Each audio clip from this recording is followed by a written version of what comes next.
Selamat malam para pendengar setia di seluruh Indonesia di Dongeng Aki Rukman. Selamat mendengarkan dan tetap merdeka.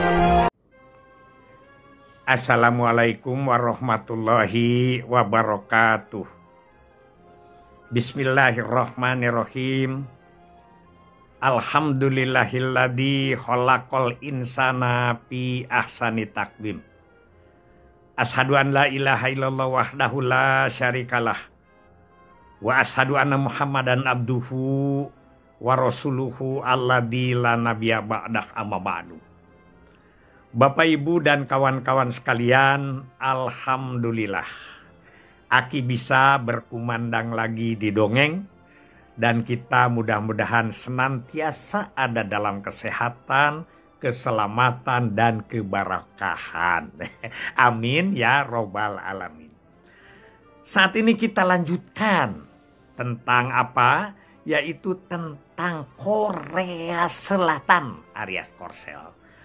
Pada episode 1 sudah disebut Korsel itu padat penduduknya, 16 kali Amerika.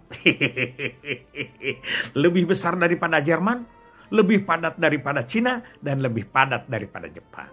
Itu ya, di situ letaknya, pertumbuhan penduduknya tinggi ya, dan lain sebagainya, sehingga menuntut pemikiran-pemikiran tentang kependudukan. Ada yang 50.000 per kilometer persegi di 35 kota. Kita sudah simak selanjutnya.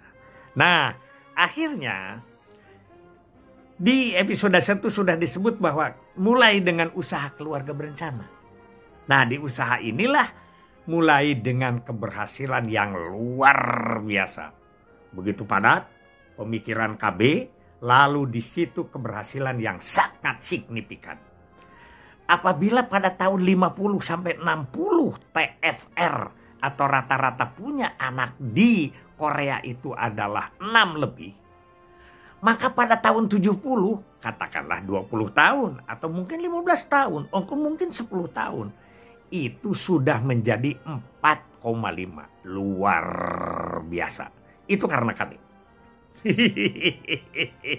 Bahkan ada yang lebih keren lagi, yaitu pada tahun 70 itu kan 4,5 tuh TFR-nya.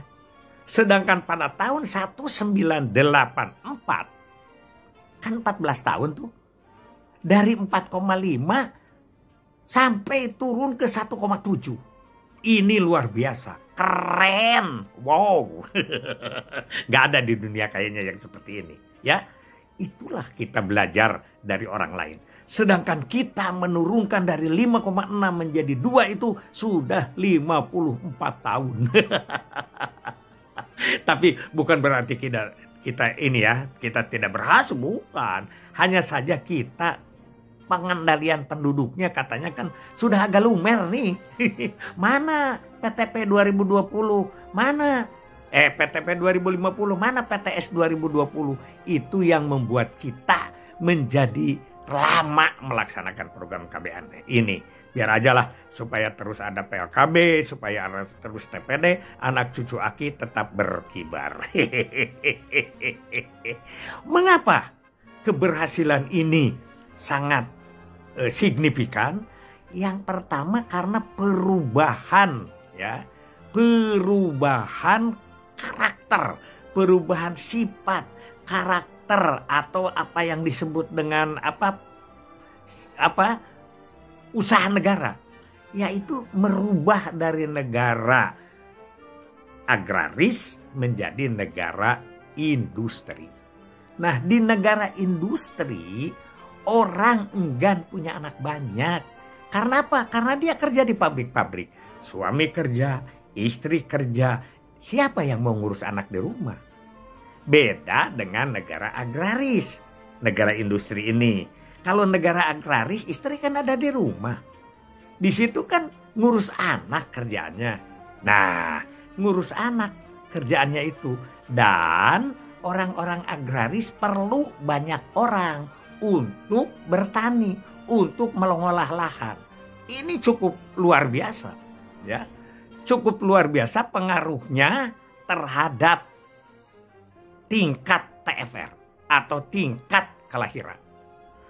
Semangat 2 anak itu dikerjakan oleh semua pihak, baik pemerintah, swasta, dan lain sebagainya.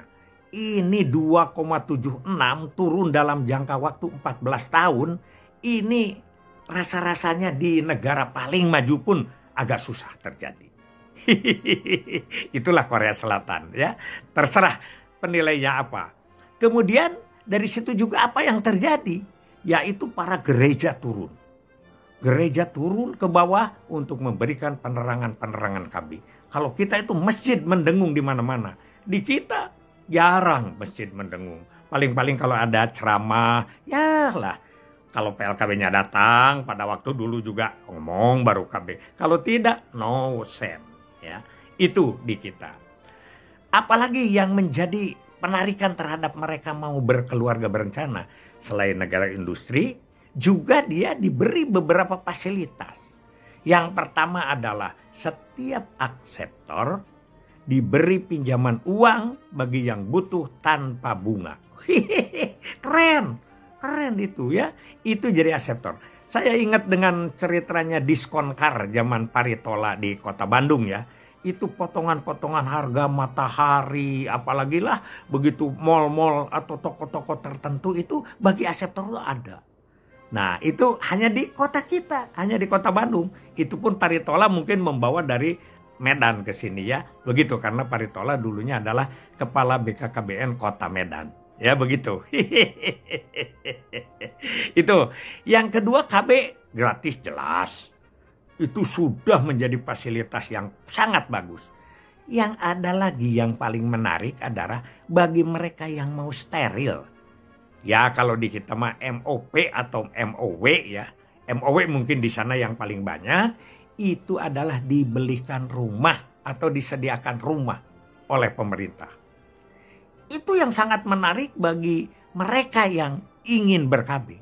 Sehingga pada tahun 1983 yang ikut KB dengan steril itu 426.000. Sedangkan pada tahun 1984 itu menjadi 502.000. Luar biasa ya, luar biasa.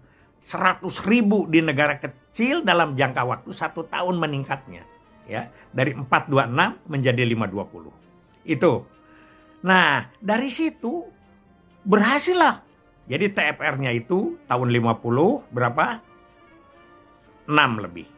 Tahun 70 berapa? 4,5. Tahun 84 berapa? 1,7. Dan pada tahun 2005 1,21. Jadi rata-rata punya anak hanya 1.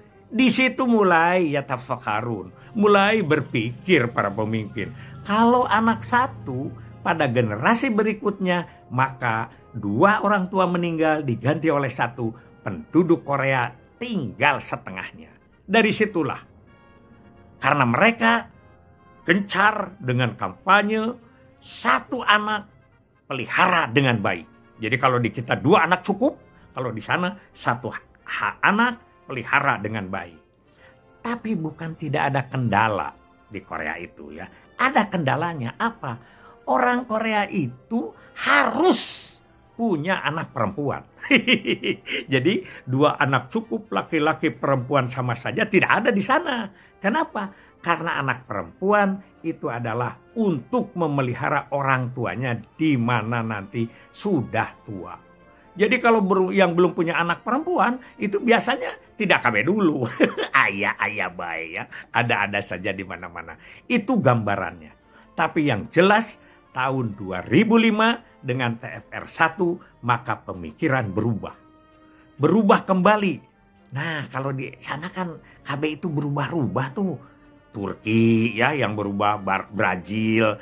Sekarang Korea juga begitu. Oh sudah masanya sekarang tidak KB. Tapi kita kembali ke pro-natalis. Nah bagaimana usaha-usaha di pro-natalis? Tunggu besok sambungannya. Sekian dulu dari Aki. Billahi fisabilil haq.